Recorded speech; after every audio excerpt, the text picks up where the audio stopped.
बांग्लादेश में हिंदुओं का कत्लेआम, उस्मान हादी की मौत पर बवाल। बांग्लादेश में हालात बेकाबू।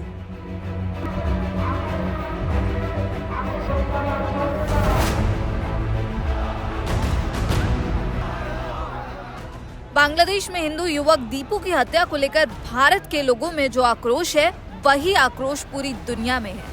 हिंदुओं को बांग्लादेश में टारगेट कर बेरहमी से मारा जा रहा है। इस वक्त हालात बेकाबू बने हुए हैं। उस्मान हादी की मौत के बाद भयंकर बवाल मचा हुआ है और इसी भारी बवाल के बीच प्रदर्शनकारियों ने एक हिंदू युवक को बेरहमी से मार डाला। हिंसा थमने का नाम नहीं ले रही है। खबर है कि भीड़ ने एक 7 साल की बच्ची को भी जिंदा जला दिया। अब बांग्लादेशी लेखिका तस्लीमा नसरीन ने खुद बताया कि हिंदू युवक दीपू चंद्रदास के साथ आखिर क्या हुआ था। नसरीन, जो मूल रूप से बांग्लादेश की रहने वाली हैं, लेकिन फिलहाल भारत में रह रही हैं, उन्होंने इस घटना को एक घटिया जिहादी तमाशा बताया। निर्वासित बांग्लादेशी लेखिका ने दावा किया कि दीपू मेमन सिंह में एक फैक्ट्री में काम करता था। वो एक गरीब मजदूर था। मैनेजर ने दीपू को इस्तीफा देने के लिए मजबूर किया, फिर उसे भीड़ के हवाले कर दिया।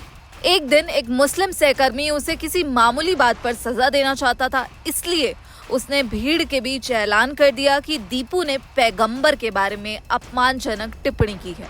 बस इतना ही काफी था। पैगंबर के फॉलोअर्स लक्कड़ बग्गे की तरह दीपू पर टूट पड़े और उसे नोचने लगे। नसरीन ने कहा कि दीपू ने पुलिस को बताया कि क्या हुआ था। उसने खुद को बेगुनाह भी बताया और कहा उसने पैगंबर के बारे में कोई टिप्पणी नहीं की थी और आरोप लगाया कि ये घटना उसके साथ काम करने वाले की साजिश थी।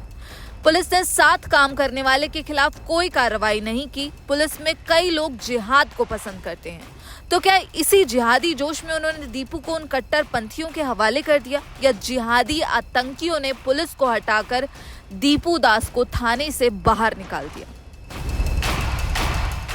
आगे नसरीन ने कहा कि दीपू चंद्रदास अपने परिवार में अकेला कमाने वाला था। उसकी कमाई से उसके विकलांग पिता, माँ, पत्नी और बच्चा गुजारा करते थे। यहाँ नसरीन ने सवाल उठाते हुए कहा कि अब उसके परिवार का आखिर क्या होगा?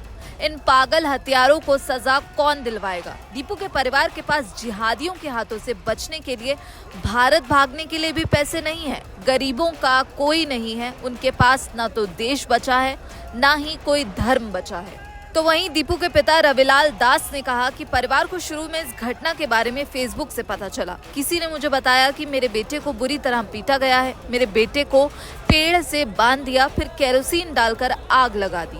हमें सरकार की तरफ से किसी ने कोई भी भरोसा नहीं दिया और किसी ने कुछ भी नहीं कहा। बांग्लादेश में इस वक्त भीड़ सड़कों पर उतरी हुई है और सरकार को 24 घंटे का अल्टीमेटम दिया है कि उस्मान हादी के हत्यारों को सरकार 24 घंटे में पकड़कर हमारे सामने लाए। और जो सड़कों पर भीड़ उतर गई है, वो अब ये मांग कर रही है कि उस्मान हादी के हत्यारों को गिरफ्तार किया जाए, वो भी 24 घंटे में। लेकिन इसी बीच भारत और बांग्लादेश के बीच तनाव बना हुआ है। शेख हसीना को लेकर पहले से छिड़ा तनाव अब और ज्यादा बढ़ गया है और अब नई दिल्ली स्थित बांग्लादेश उच्चायोग की सुरक्षा बढ़ा दी गई है। साथ ही दिल्ली पुलिस ने उच्चायोग और उसके आसपास अतिरिक्त बल तैनात कर दिया है।